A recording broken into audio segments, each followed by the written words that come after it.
1947 August 15 ಶುಕ್ರವಾರದಂದು ಬ್ರಿಟಿಷರಿಂದ ಸ್ವತಂತ್ರಗೊಂಡ ನಮ್ಮ ಭಾರತ ಅತ್ಯವಶ್ಯಕವಾಗಿ ಒಂದು ಸಂವಿಧಾನದ ಕೊರತೆ ಉಂಟಾಯಿತು. ಈ ಸಂವಿಧಾನ ರಚಿಸಲೆಂದೇ ಜನ್ಮ ತಾಳಿದ ಡಾಕ್ಟರ್ ಬಿ.ಆರ್. ಅಂಬೇಡ್ಕರ್ ಅವರ ಕರಡು ಸಮಿತಿ 1949 ನವೆಂಬರ್ 26ರಂದು ಸಂವಿಧಾನವನ್ನು ಅಂಗೀಕರಿಸಿ 1950 ಜನವರಿ 26ರಂದು ಜಾರಿ ತಂದರು.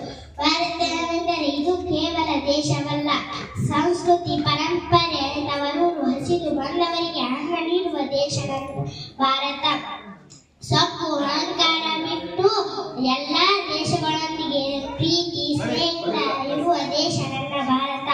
ಹೋರಾಟಕ್ಕೆ ಸುಭಾಷ್ ಚಂದ್ರ ಬೋಸ್, ಕ್ರಾಂತಿಗೆ ಭಗತ್ ಸಿಂಗ್, ಸೇಡಿಗೆ ಸಂಗೊಳ್ಳಿ ರಾಯಣ್ಣ, ಕ್ರಾಂತಿಗೆ ಮಹಾತ್ಮ ಗಾಂಧೀಜಿ, ಸರಳ ಸಜ್ಜನಿಕೆಗೆ ಲಾಲಾ ಬಹದ್ದೂರ್ ಶಾಸ್ತ್ರೀಜಿ, ನ್ಯಾಯ ವಿಧೇಯತೆಗೆ ನೆಹರು, ರಾಷ್ಟ್ರೀಯ ಸಂವಿಧಾನಕ್ಕೆ ಬಿ.ಆರ್. ಅಂಬೇಡ್ಕರ್, ಸೇಡಿಗೆ ಕಿಚ್ಚಿಗೆ ಕಿತ್ತೂರಾಣಿ ಚೆನ್ನಮ್ಮ, ಒಂಟಿ ಹೋರಾಟಕ್ಕೆ ಹೊರಗೆ ಹೋಗುವವನಂತ ದೇಶ ಪ್ರೇಮಿಗಳನ್ನು ನೀಡಿದ ದೇಶ ನನ್ನ ಭಾರತ.